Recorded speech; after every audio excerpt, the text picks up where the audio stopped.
The series began in 1952, and this will be the, I think, if my count is not in error, the 15th lecture in the series. Ladies and gentlemen, our 1967 Candle lecturer is no newcomer to this campus. We just established that in 1956 he came for the first time. I was not at Emory at the time, but I had reports from both sides, and the meeting seems to have been a very happy one. Since then, his work has been studied and seriously studied at this university, and we are sort of happy that the first doctoral seminar on Eric Voegelin's philosophy of history, the subject of these lectures, was instituted last year at Emory as part of the regular curriculum. When he came in 56, he was Boyd Professor of Government at the Louisiana State University, and he has moved very far away from what we call government. His field has widened, and it has widened from the core of the problem of political societies and of order and disorder in the body politic to where it became what the title of this series now calls the drama of man. It has widened out into history. It has deepened into an analysis of man's position in this great play of which he does not know the purpose and where he does not know his role, but where he knows that he is by participating in it.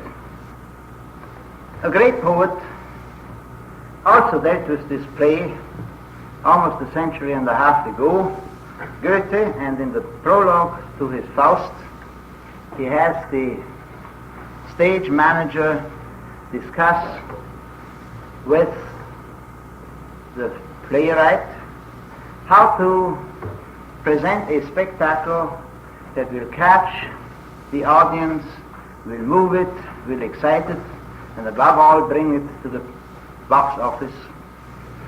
And they finally decide, and I'm going to give it to you in the original German, that the thing to do is to take them und führt sie mit bedächtiger Schnelle vom Himmel durch die Welt zur Hölle.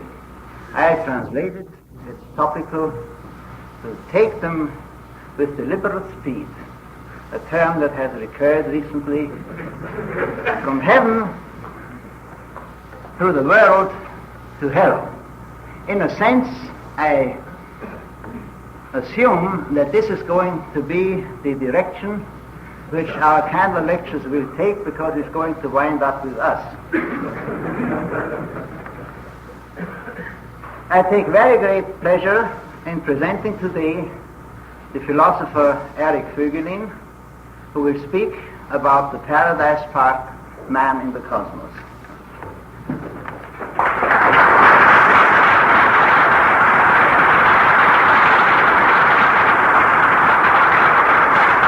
Mr. Chairman, I should rather say the both Mr. Chairman, thank you very much for your kind introduction, and especially Professor Seber for the organization, because he has advised me that I must not simply barge into the subject, because that is bad manners.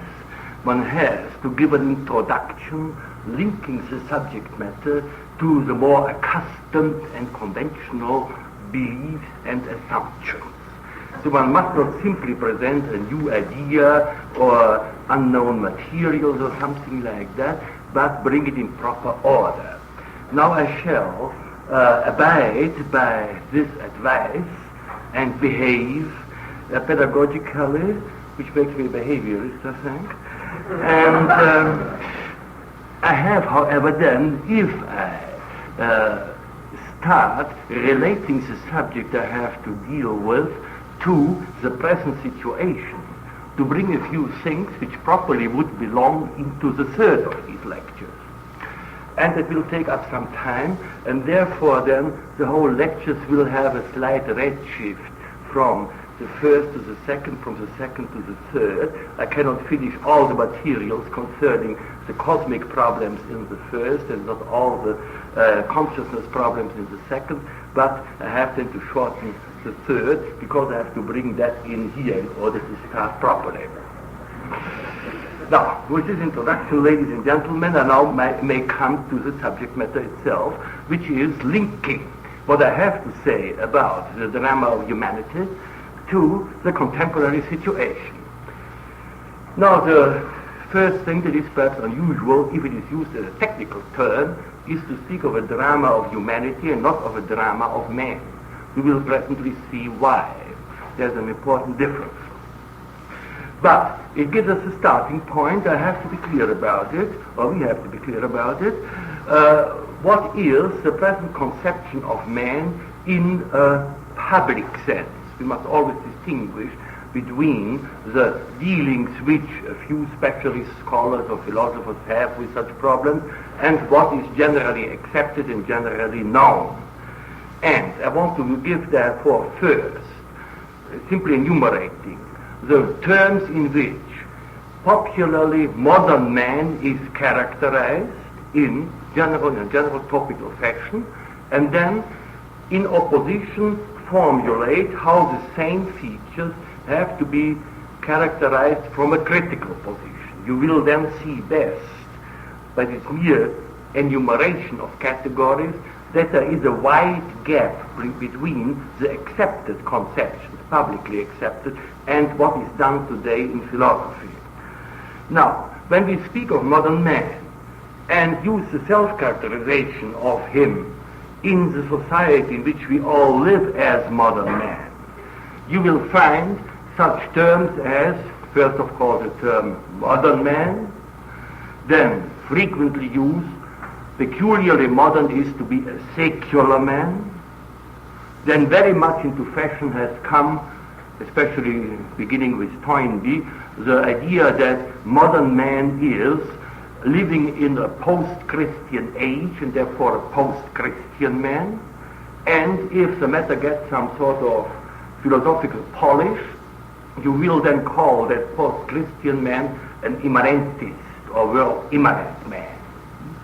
So these are the most usual terms in which we speak about man if we want to characterize him as a modern man. And of course modern man is living in an age. Everything that's elegant lives in an age, and so we also have to live in an age, it's modern or something like that, and we'll see then what it is. Now these are the terms of self-characterization. If we now use critical, empirical and philosophical vocabulary to characterize the same situation, we would have to say that the modern man who is intended by these more or less cliché terms is, in the first place, a fundamentalist. In the second place, he is illiterate. In the third place, he is burning with apocalyptic fire and therefore torn between being frightened by the world and full of expectation that something will become better. So this ambivalence of attitude of being frightened and expectant at the same time, that is what usually is called then, again by a general term, alienation, an alienated man. So, these three characteristics, now I have to explain a bit in detail. The fundamentalist, the illiterate, and the apocalyptic characteristic. Just let me say in some, frequently there has been used also, in order to characterize this peculiar compound, a term used by a German theologian who became a victim of Hitler, by Dietrich Bonhoeffer. He calls this combination, man has come of age. These three items. Now let me elaborate that. I said the first characteristic is the dogmatism, the fundamentalism. By fundamentalism is meant a peculiarity of our modern civilization which already starts in the 16th century. The great war periods of the West since the 16th century are intellectual war periods in the sense of wars among dogmas. Let's call them briefly dogmatomachis. Fights among dogmas. In the 18th century, 16th century, there were the religious fights between various types of dogmatic theologies. In the 20th century, there have become the great fights between various dogmatic ideologies. So we have a series of dogmas crystallizing since the 16th century, roughly three, the three which have entered into the Kantian philosophy of history. We begin with a theological dogma, that is then followed by a metaphysical dogma, and the metaphysical dogma then by an ideological dogma. So there's a series of three dogmas. As soon as we get out of one, we fall into the next, and at present we are still living in the ideological dogma, as far as there are not preserved theological dogmas or the metaphysical dogmas. Now when I speak of dogma, I do not mean what is usually called an orthodoxy, but the specific kind of literalism or fundamentalism in which of a religious attitude or of an attitude concerned with the relation between man and divinity, there is nothing left but the literalist formulations, that is a dogma, and there is no original experience of the experiences which have produced symbolism, but only the dogma itself is left. So when that situation has arrived, that only the dogma itself is left, be it theological or metaphysical or ideological, then we are in the fundamentalist situation. Now this fundamentalist situation, that's why I mentioned the whole thing, you must realize, lasts now for well over 400 years. And if anywhere we are at present, you might say, at the end of this doctrinaire fundamentalist attitude and recapturing experiences from various sources. But that is meant what I mean by fundamentalism. So fundamentalism is one of the characteristics of modern man. Now parallel with this permanently aggravating fundamentalism of dogma, we have the attempts, again since the 16th century, of recapturing experiences, original experiences, which will us get again back of the dogma into the reality of relations between man and his surrounding reality, including divine reality. Such attempts have been undertaken, for instance, in the 17th century by Descartes, and very energetically by Hegel in his Phenomenology of 1807. The introduction of Hegel's Phenomenology is an essay on the question that after the dogmatism of enlightenment, we have to have recourse to experience in order to reconstitute the understanding of man's relation to his surrounding reality, including the divine reality. One cannot simply go on with mere dogma, which as to its origins is not understood. In the 20th century, parallel with the ideological wars, we have also such typical philosophers who try to recapture experience.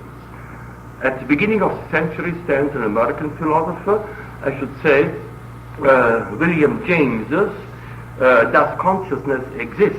That essay of 1804 has perhaps an importance for the 20th century comparable to the meditations of Descartes in the 16th. This happens too. And similar attempts to recapture experiences were made by Bergson, especially in his De Source de la Morale et de la Religion, and in the metaphysical works of Whitehead, beginning with 1924. I could mention others. For instance, I like very much the English physicist Eddington, who has given a very fine analysis of the problem experiences posed by the advance of the natural sciences. Now, this double game of an ever deeper sinking into dogmatism and fundamentalism, and more or less desperate attempts to recapture reality, the reality of experience, that goes on, as I said, for the 400 years. And it has a very peculiar consequence. And here I come now to the second characteristic, what I call the illiteracy. We have a very high degree of literacy on the level of dogma. At no other time did we have such a perfect knowledge of all sorts of religions, of comparative religion, of religions of ancient civilizations, of religions of contemporary Asiatic civilizations, and so on, but not a very good analysis of the experiences on which they rest. So, the characteristic of illiteracy pertains to the understanding of experiences and the symbols in which they have to be expressed. For instance, there is extremely little active culture of meditation in the Christian or philosophical sense or any other sense, and of the symbolisms which rest on meditation. I have to talk about them in the second lecture then. So in that sense we have a peculiar illiteracy with regard to the most essential problems of human reality, coupled with an enormous literacy with regard to peripheral problems. That is one of the peculiarities. And that has particularly disastrous effects under Western conditions, which lead then to the third characteristic, to the apocalyptic characteristic, and that is that our whole Western civilization, as distinguished, say, from a Greek civilization or from an Egyptian civilization, is a civilization which has grown through acculturation. That is to say, it does not grow on the original basis of the older cosmic civilizations and the cosmological myths, drawing for its substance on that older place, but it starts in on a comparatively primitive level of the Germanic tribes, taking over a highly developed civilization, the Mediterranean civilization of approximately the 4th, 5th, 6th century. And this process of acculturation is now exposed to great dangers, because if these cultural contents, which have been acquired but have not originally grown in Western civilization, get lost, there is nothing on what one can fall back, as distinguished from a Greek civilization or an Egyptian civilization. There is no archaism, for instance, possible in Western civilization, because Western civilization has no archaic period.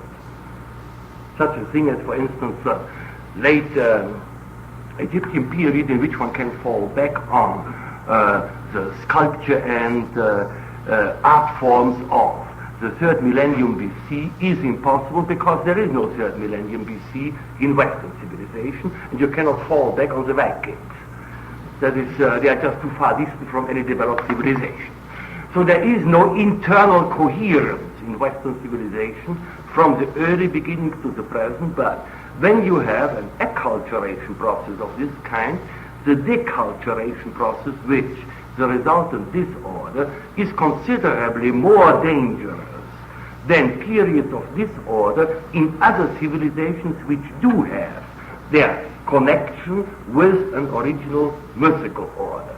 We have nothing we can fall back on. Therefore, phenomena of alienation, which, as you will see, we find amply, for instance, around 2000 BC in the Egyptian Great Crisis, have a particular acuteness in Western civilization in our time, a sort of radical alienation, because there is nothing on which one can fall back. If certain culture contents are destroyed, there simply one has to go about it to recapture them somehow. That's one of the problems of the 20th century.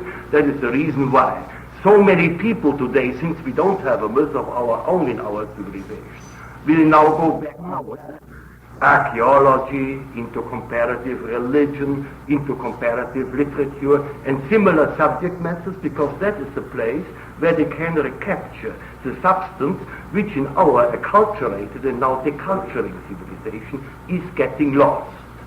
That is why people become all of a sudden Zen Buddhists.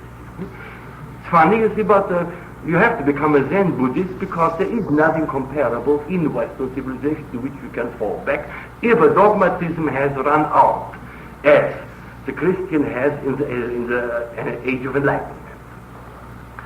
So in this sense, therefore, we have, beginning with the 19th century, a peculiar development of historical constructions in which all previous history is thrown out and a sort of original beginning is made always in the present, with the present state of consciousness, be that in the Hegelian system or the Kantian system or the Marxian system, any one of the great ideological systems of the 19th century, a sort of apocalyptic construction by which all past history is thrown out as more or less irrelevant, or having its relevance only as leading up to the present point, and from this present point that is now the modern point in which we have to live. Really on a point, throwing out all past history. That is the characteristic perhaps of the modern apocalyptic mood. One should, however, introduce a slight differentiation about which I have to talk more in the last lecture, that the great apocalyptic thinkers of the 19th century, I've just mentioned them, men like Hegel or like Kant or like Marx, still base their apocalyptic view of history on a very thorough knowledge of historical materials. So they were themselves very good historians. While today, usually, their apocalyptic position at which they resulted is taken over, but there is not taken over with it all the historical knowledge that went into its formation. Therefore, you have a peculiar epigonal apocalypse in the 20th century, which results then in, for instance, an attitude of what today in Russia is called Soviet communism. A special sort of communism which is not identical with Marxism. Genuine Marxists oppose this kind of communism, and there is an internal revolt going on from the Marxists against the communists, who are the epigonal type from whom the bureaucrats are recruited. While the intellectuals would go back to Hegel and Marx because there still are the origins, the existential origins of this apocalypse to be found. So in that manner you have a peculiar epigonal dogmatism which does not even retain the older historical knowledge that still was present, say in 1830, 1840 and 50. That is also gone. So in this way you have therefore a peculiar deculturation process resulting in relegating to a realm of practical ignorance such areas of reality as are symbolized by myth, by philosophy, by revelation symbols, and by mysticism. These are the four major symbolizations of original experiences, and they, together with the original experiences, are mostly removed from the present intellectual discourse. When I say that, I'm thinking of quite concrete things. Say, for instance, in the Anglo-American area of philosophy, the dominant philosophical movement is still, you might say, British analysis, and without it being in any way critical of British analysis, if you confine your knowledge to British analysis, you have eliminated all the areas of reality symbolized by myth, philosophy, revelation, and mysticism. So practically everything that's important in life is removed if you confine yourself to the type of logical analysis, quite solid in itself.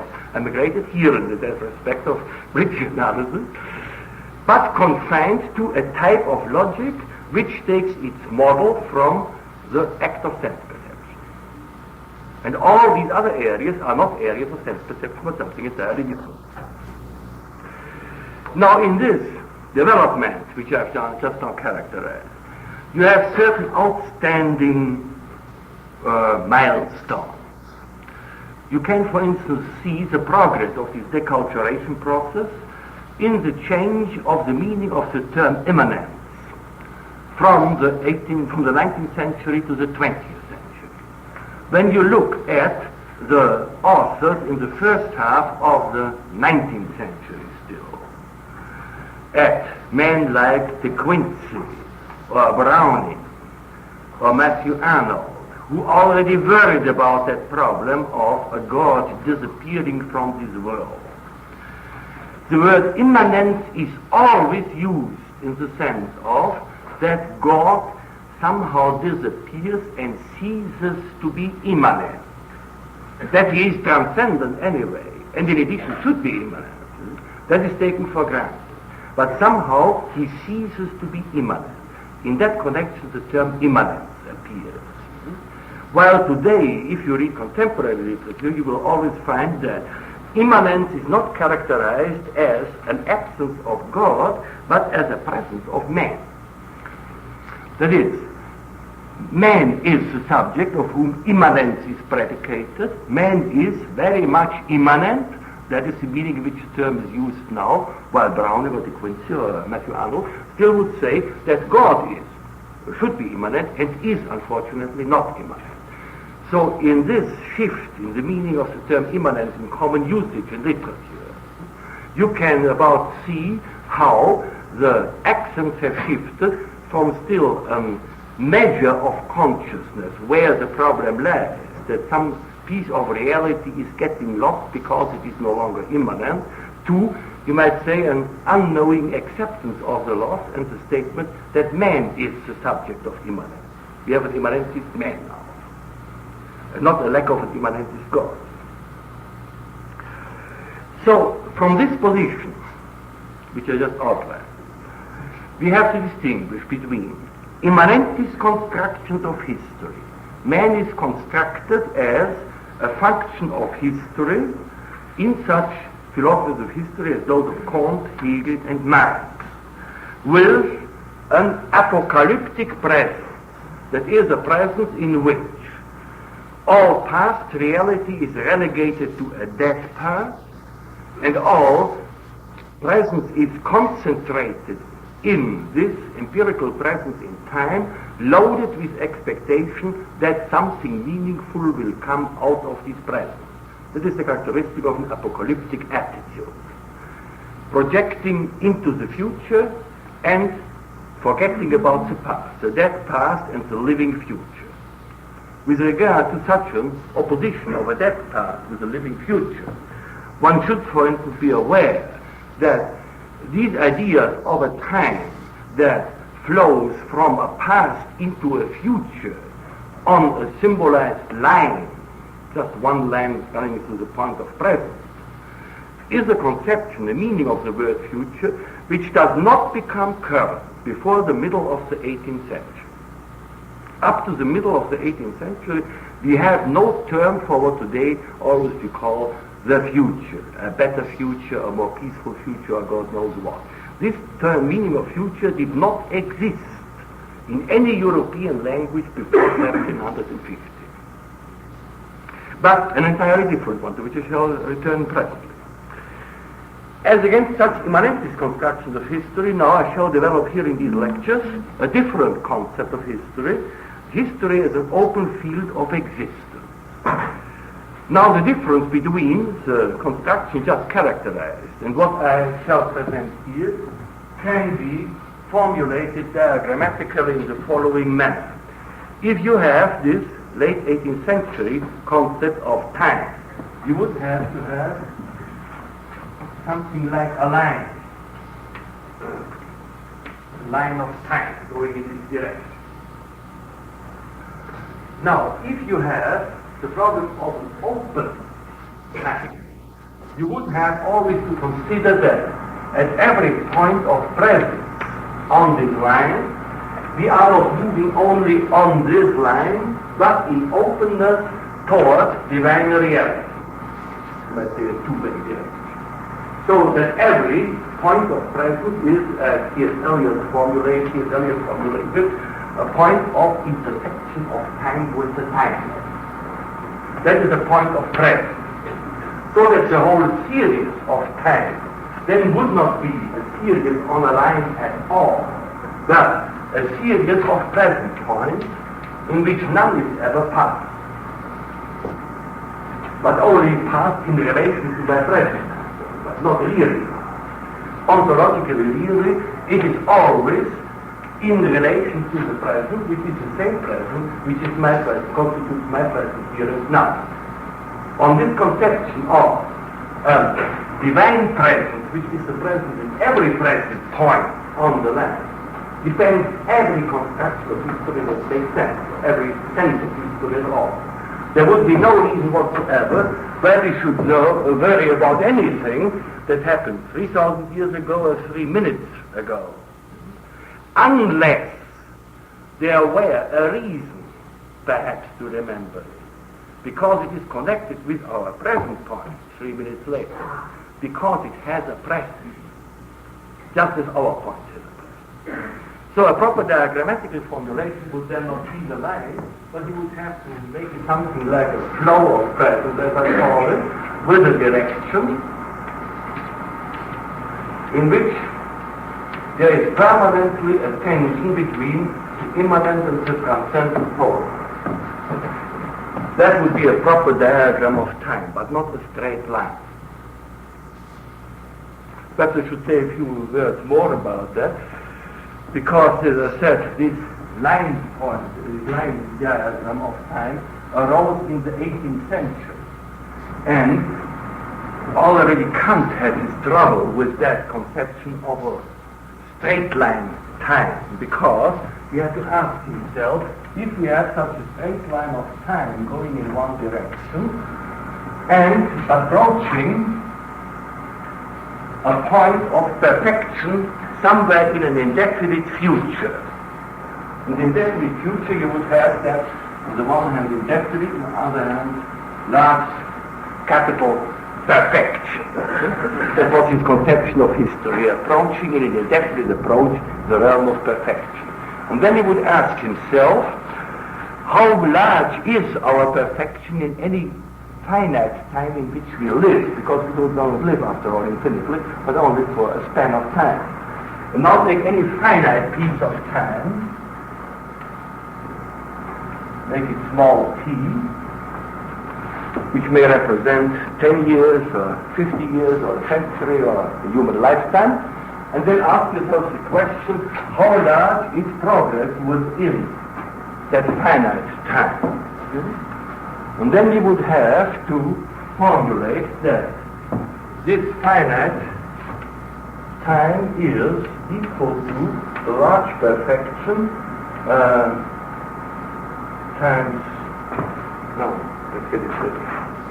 That small perfection to the complete perfection is related like t to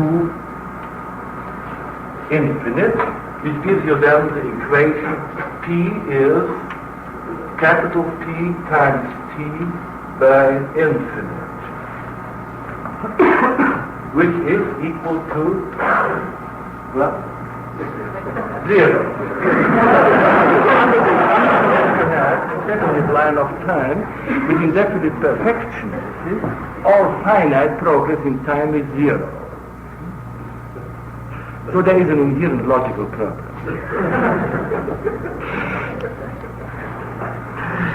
So I'm operating with the conception of a flow of presence. By the way, in order to, we have to, the third lecture where we have to be more with these things, so I may go on with the question of time just for one step more. Maurice Merleau-Ponty has in his Phénoménologie de la perception given a further very amusing analysis of the problem of time, because he said, time is nothing at all but a relation between myself and what I imagine to be time. And therefore, if I have such a line here now,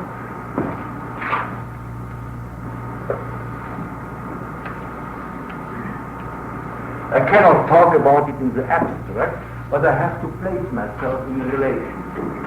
And if I imagine it to be a flow, and myself standing as a person here on the border of the river of time, then it flows past me in this direction. A flow presumably somehow ending in some sort of ocean. And therefore, all past time lies here in the future, and all future time comes back here from where you imagine the past to be. That's a lovely problem, which has considerable importance in reality, because this past time is what you try to recapture as past time. And for instance, De Quincey has the symbolization in the Savannah del Mar, that all time is concerned is the past, which lies there as an underground or undersea city, and which has to be recaptured somehow, a nightmare. It is the past time. And you have a similar problem, not in the nightmare form, but still you have a problem like that in Proust's Recherche du Temps Perdu, the time that got lost. And that is the time in which you are occupied by. If you operate with such a conception of a life, of course, then you can take another situation. You can assume that this is a flow and you are in it. Then the flow would go past you. You would be a constant at some point. And then indeed, you would be in the stream, flowing with it into the future, which has another very interesting consequence, but we cannot go into the audit here now. But you see, I just want to loosen up a bit your idea about time. It is not an easy matter, but you can use all sorts of symbolisms. You should be aware that you use symbolisms, why you use a symbolism, and the question, which is the proper symbolism to be used, can only be solved by analysis of reality and not just by talking about time. One has to analyze reality. So I am using here the flow of present conception, to which I shall have to come back then presently in detail. So that is the general position of history which I shall use here. Now, the title of these lectures is The Drama of Humanity. It is not about man, but about humanity. Now why? We are accustomed, for instance, to talk about the nature of man.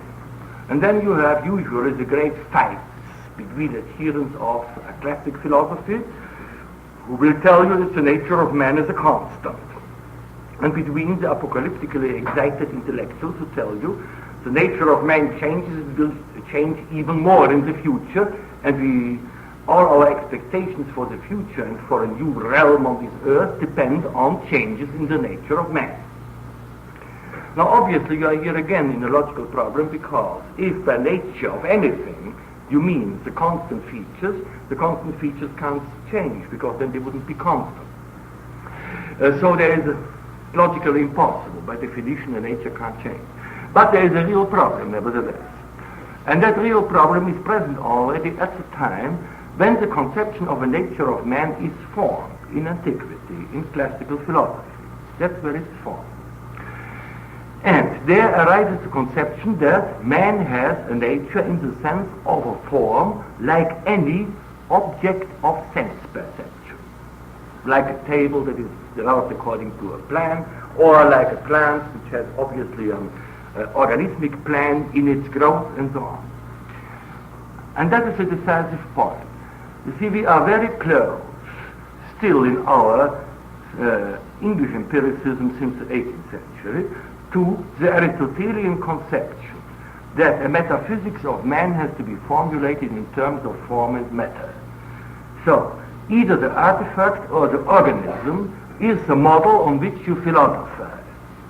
But it isn't really man.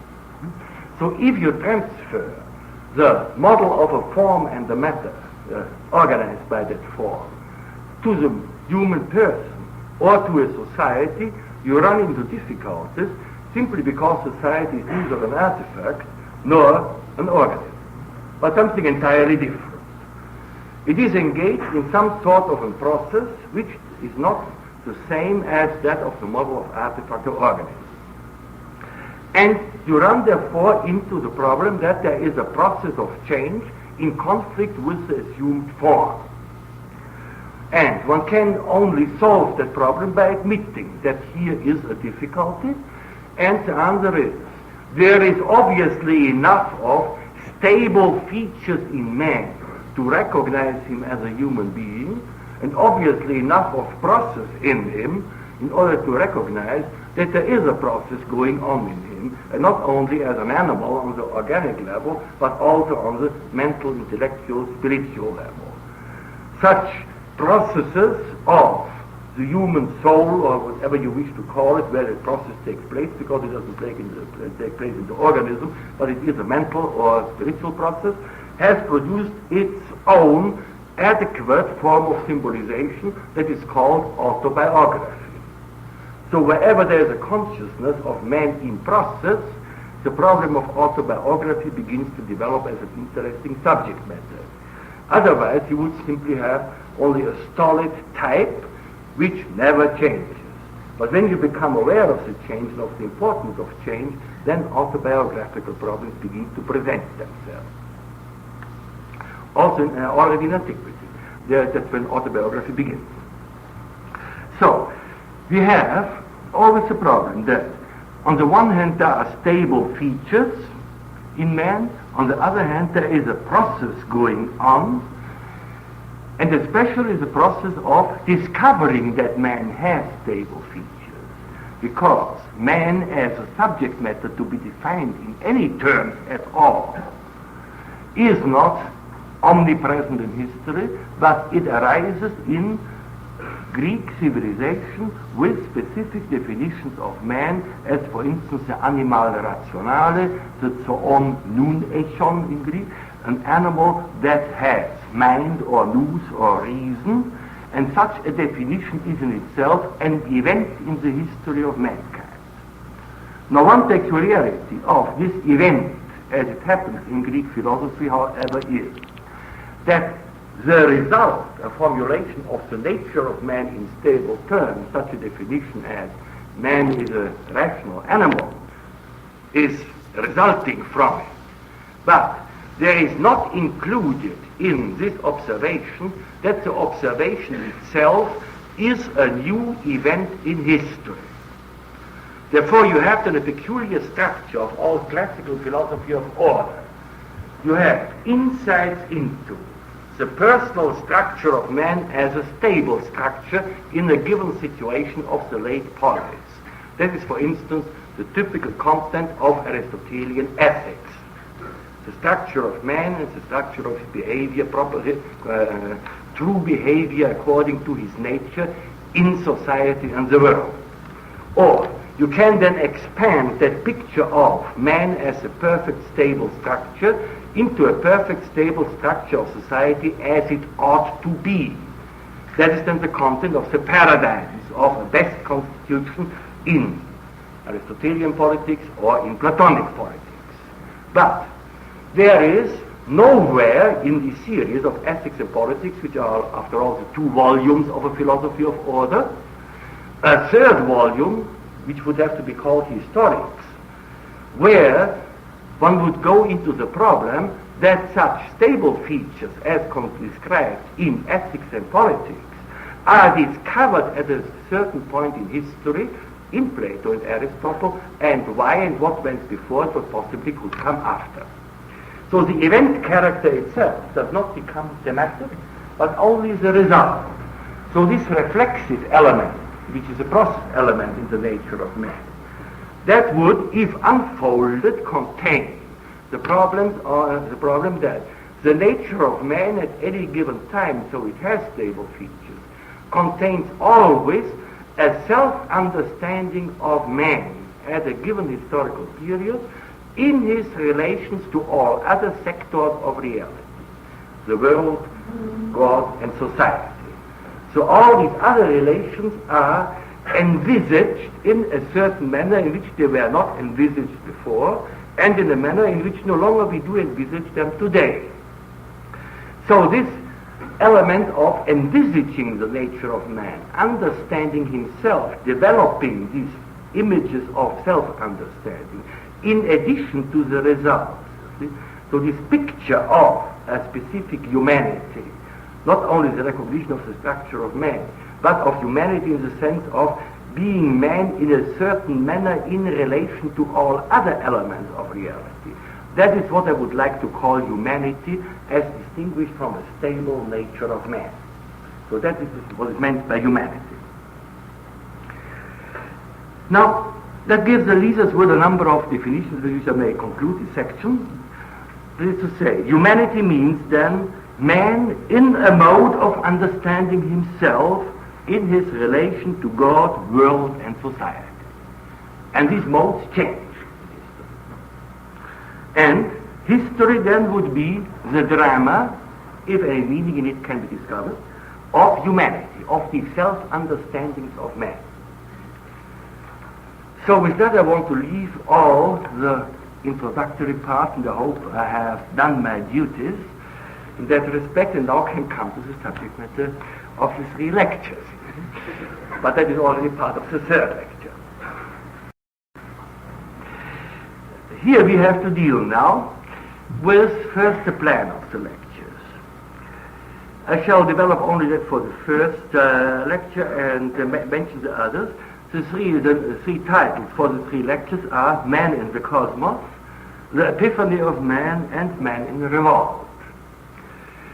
I shall now give only, again in diagrammatical form, because it sometimes is more persuasive than any other elaborate declaration, the relation of these 3 topics to one another. If you take on the level of the cosmic experience some nice pudding like that, as including all the realities, such as man, God, heaven, earth, society, and God knows what, with an order in it. A sort of ordered community of partners in this whole globe of reality. When then, in this globe of reality, there springs up the element of consciousness in man, to the level of self-consciousness, you would get here a sort of smaller globe in it, representing the consciousness of man, in which he is conscious of being in relation to his divine ground of existence. That is the actual content of consciousness when it appears. Now that would be an event within cosmic reality, the differentiation of consciousness. Now it is possible, of course, to isolate that consciousness against the rest of the cosmic reality in which it has arisen. Then you would have here now a second such globe containing only this part here, with this tangent, in which there is nothing but God is a transcendent pole and man is an immanent pole, and all the rest of reality is forgotten. That is a possibility, which actually happens. And then you can go on and forget, for instance, about the transcendent pole. Man rarely forgets about himself. And then there is nothing left but here a sort of decapitated immanent. And that is about the situation of contemporary conception of man.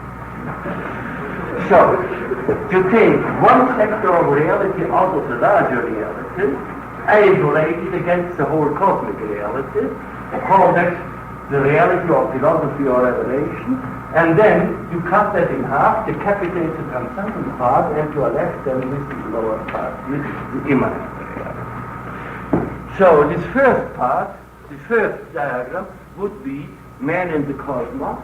The second part, in isolation, the epiphany of man, the differentiation of the consciousness out of the general reality of the cosmos, and then the breaking in two, the snapping of this tangent here to the divine ground, and man in revolt would be the third topic. So that is, of course, a very rough draft, but you will see that it is not too far off the truth. So that is about what I want to say about the organization of the lectures. Now, for the first lecture, it will be about man and the cosmos, and there we have to deal with the primary experience of the cosmos represented by the first nice round pudding there. In that reality, the historical site are the ancient civilizations, especially the civilizations of Egypt, Sumer, and Babylon. Now for terminology, let's be clear about it. The term cosmos, by which we have to refer to this type of experience, I shall explain what it is later, is a late Greek term. It is not a term which appears in the ancient Oriental civilizations themselves. in these original cosmological civilizations to which I have just referred, there is no comprehensive term for the cosmos. But there we talk only about the realities concretely that we have there. So for instance, about heaven and earth. So that even when you then get into the prophetic period, the best you can predict is a new heaven and a new earth. Sometimes translated as a new world or a new cosmos. But that is the original cosmological reality. A heaven and an earth. The heaven you can see, the earth you can see. No speculative concept here. Or the gods, man and society. Or within society, a ruler, the king, and the people. So these are the terms in which, in the literary text of cosmological civilizations, one talks about reality. A term for the cosmos does not appear. There's only a term for the order of this community of partners in some sort of community for which there is no term except the later Greek term cosmos. Especially I want to draw your attention to the problem that the gods are intracosmic. There is no such thing as a world transcendent God in any cosmological civilization. And very long even then in revelation and philosophy, there is no world transcendent God. It's a very peculiar problem, how that problem arises at all. But in the cosmological civilizations, the gods are intracosmic, part of the cosmos. With that in mind now, let me say a word about the expressive forms, the symbolizations in which such an idea is, such an experience is expressed. It is usually called the myth.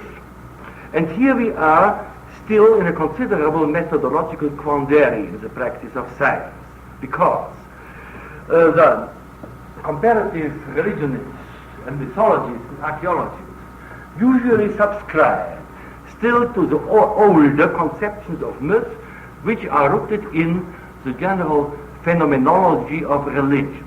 That is, they are fundamentalist. One takes the phenomenon of a symbol and does not go back to the experience that has produced it. Therefore, if you take the myth as a symbolic, as a phenomenon of a symbol, you arrive then at such a definition of the myth as you find, for instance, in Iliad's Myth and Reality. Let me read that to you, because then you will see easiest what the new problem is. Iliad defines myth. Myth narrates a sacred history, relates an event that took place in primordial times, the fabled time of the beginnings. In other words, myth tells how, through the deeds of supernatural beings, a reality came into existence, be it the whole of reality, the cosmos, or only a fragment of reality. An island, a species, a plant, a particular kind of human behavior, an institution. Myth then is always an account of a creation. It relates how something was produced, began to be. Now, against this very much accepted definition of myth, I would make the following exemptions. In the first place, when you go strictly empirically at the materials, literary documents of a cosmological civilization, the Egyptian, Sumerian, the Babylonian, and Assyrian, or even Hindu, anything, only a very small percentage of all the materials are stories of anything. But when you have to deal, for instance, with the tension between a ruler and the gods, or a ruler and the people, or with an invasion, say, of the Hyksos, that have come back to this example in Egypt, no stories of the gods will tell you anything, but there are quite different forms of expression than stories. So the formulation, myth then is always an account of creation, is flatly wrong in the face of the empirical facts. There are quite other types of myths than that. The second point is that the gods are designated as supernatural beings. That is, of course, impermissible. Then, the term supernatural as opposed to natural is a scholastic terminology very strongly used by Thomas Aquinas, and from scholasticism as part of dogma, it has entered into the dogmatism of the Enlightenment in the 18th century, and Eliade is rather an Enlightenment ideologue in this respect and a scholastic. In that connection, we speak of supernatural as opposed to natural. As I just indicated, no man living in a cosmological civilization ever knew that the gods were a supernature as against the nature. But there were heaven and earth and the gods and man and the king, and all was part of this partnership. Nothing in it was more natural than anything else. So the term nature and supernature just makes no sense, it is anachronistically when used with regard to a cosmological civilization. That makes sense in the 13th century of scholasticism, that makes sense in Enlightenment under the influence of natural science, but it makes no sense whatsoever when you deal with an ancient civilization. So for that reason, one cannot accept these nominalistic definitions, and you have to take a realistic definition which is very much simpler. You can then simply say, myth is that body of symbols which had in fact been found adequate by the members of such civilizations for expressing their experiences of the cosmos in which they lived.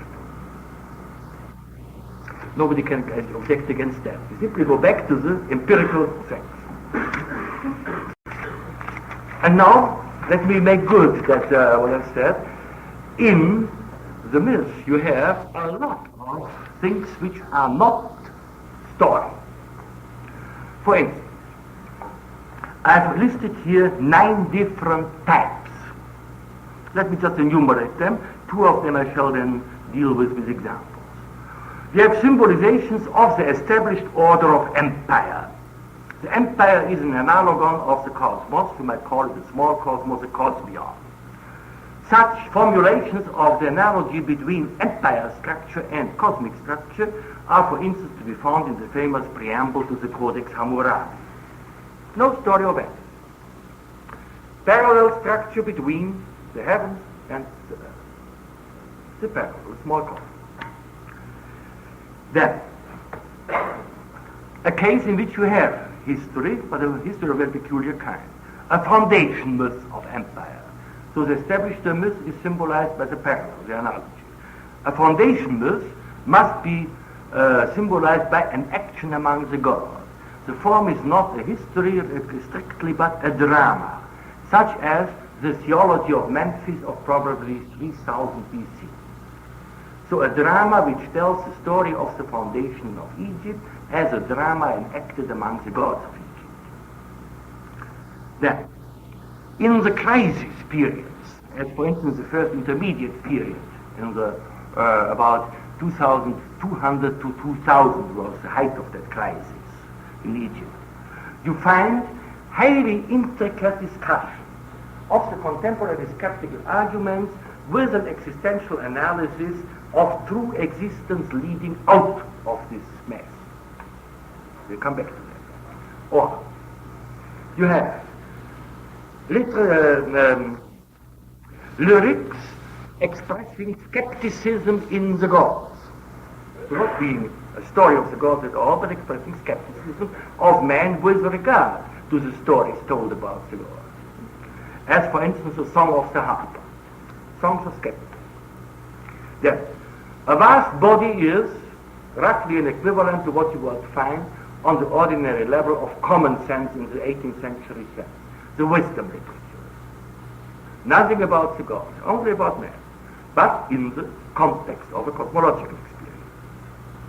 Then, the great expressions of defeat, victory, restoration of empire.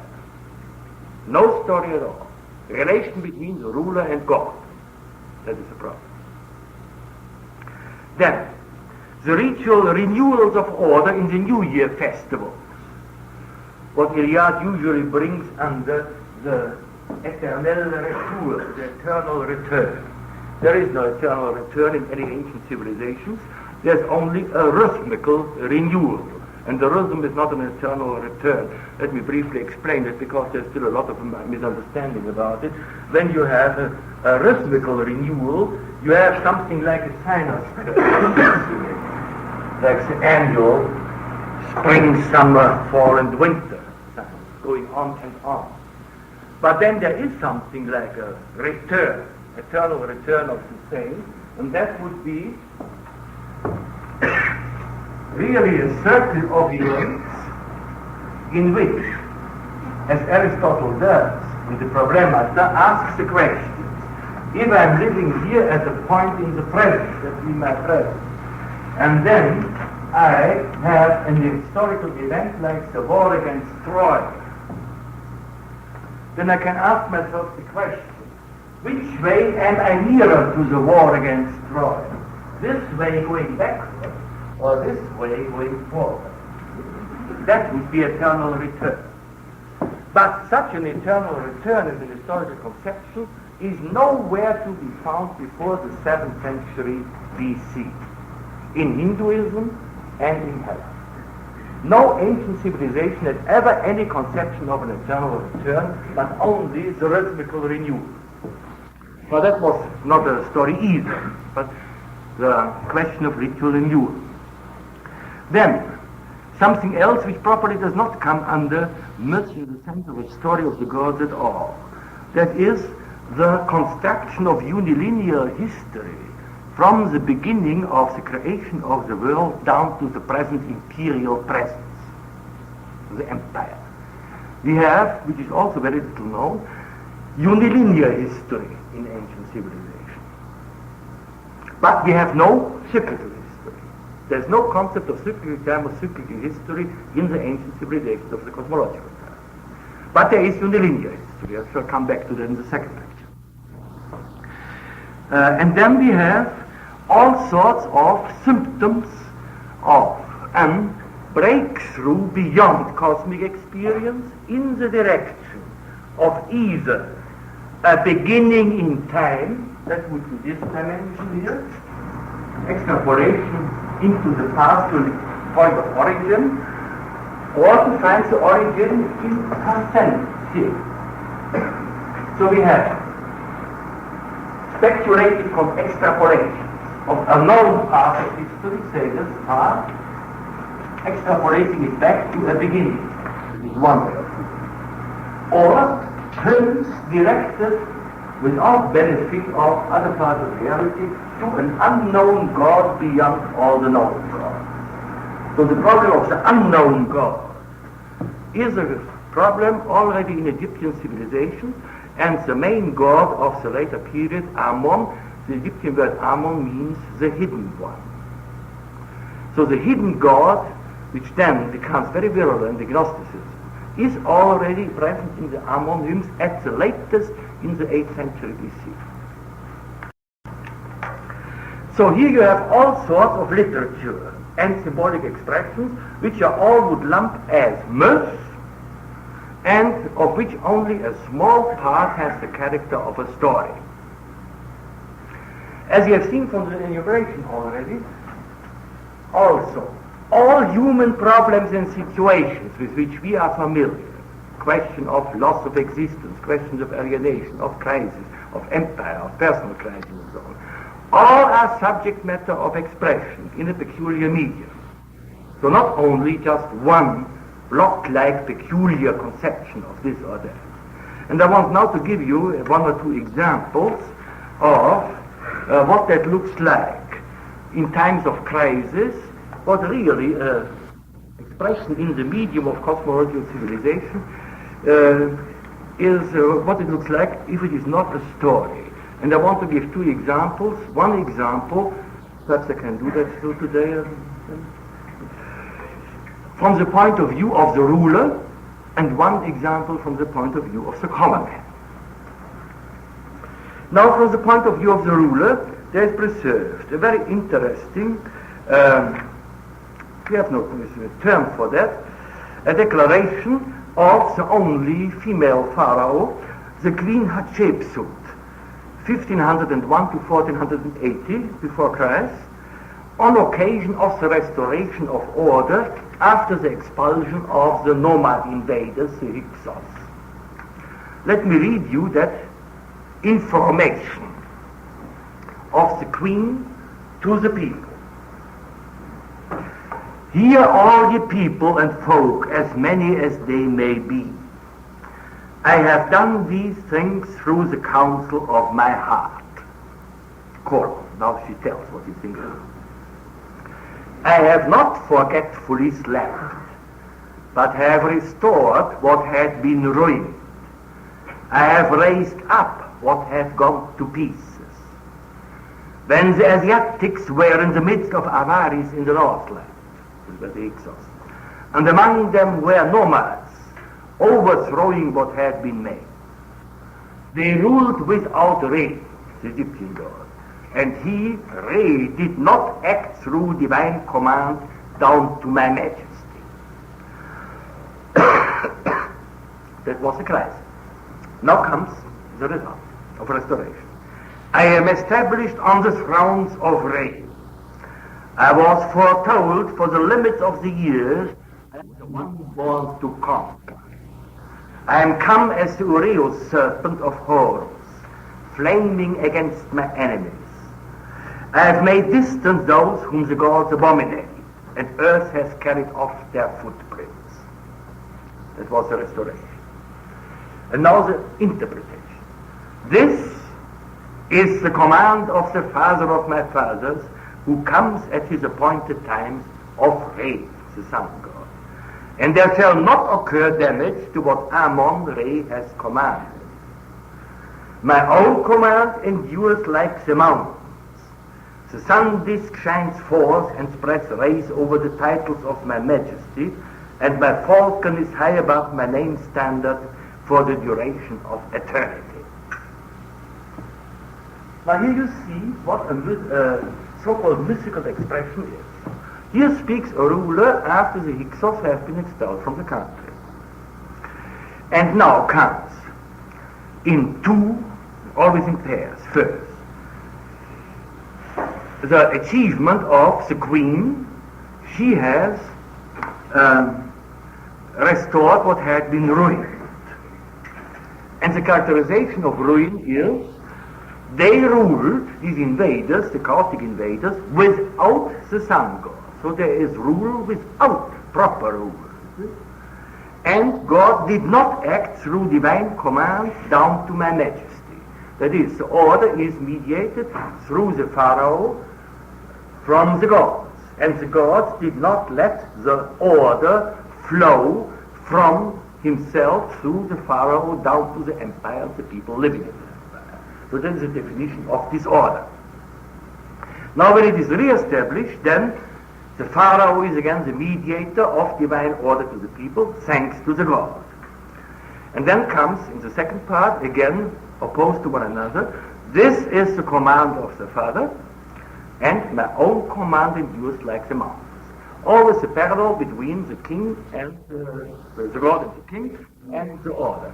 The term for order, by the way, is ma'at. So that goes all through the order.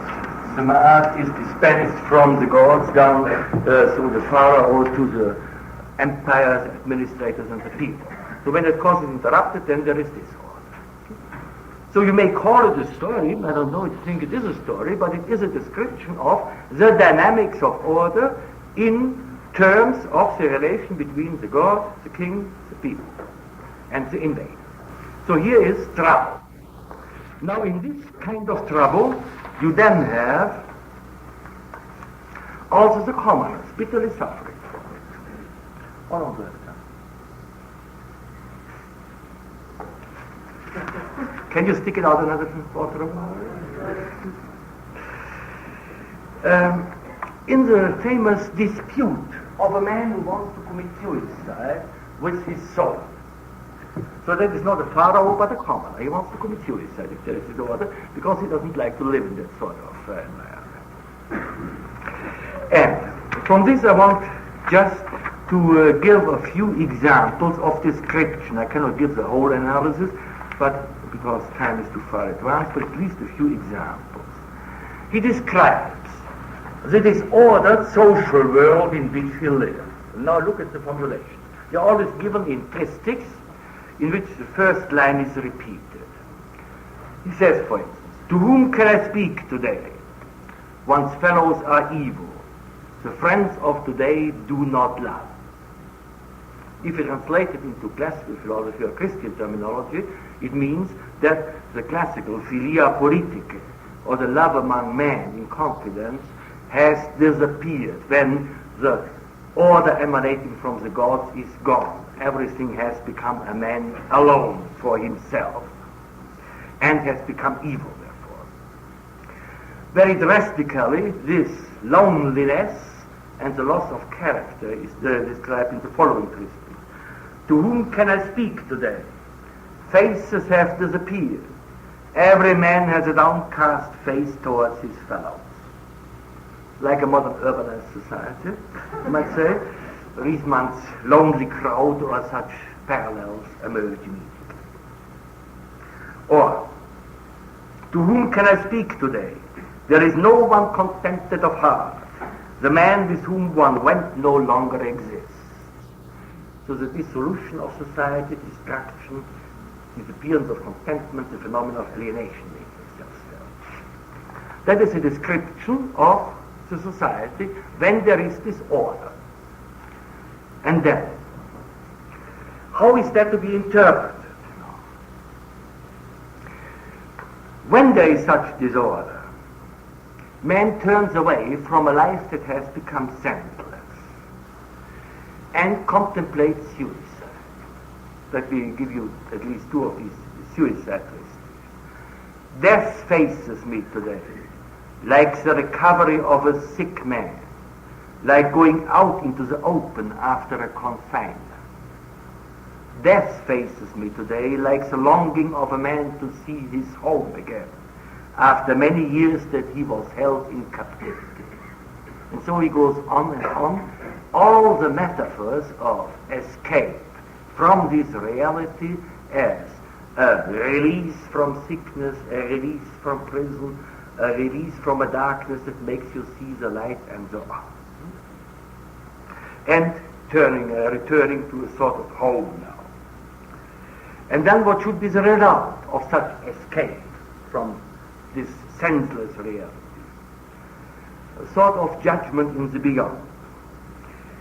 In the last group of these tristics, he says, why surely he who is yonder will be a living God, punishing the sin of him who commits it. Why surely he who is yonder will stand at the bark of the sun, causing the choices therein to be given to the temples. Why surely he who is yonder will be a man of wisdom, not hindered from appealing to Ray when he speaks.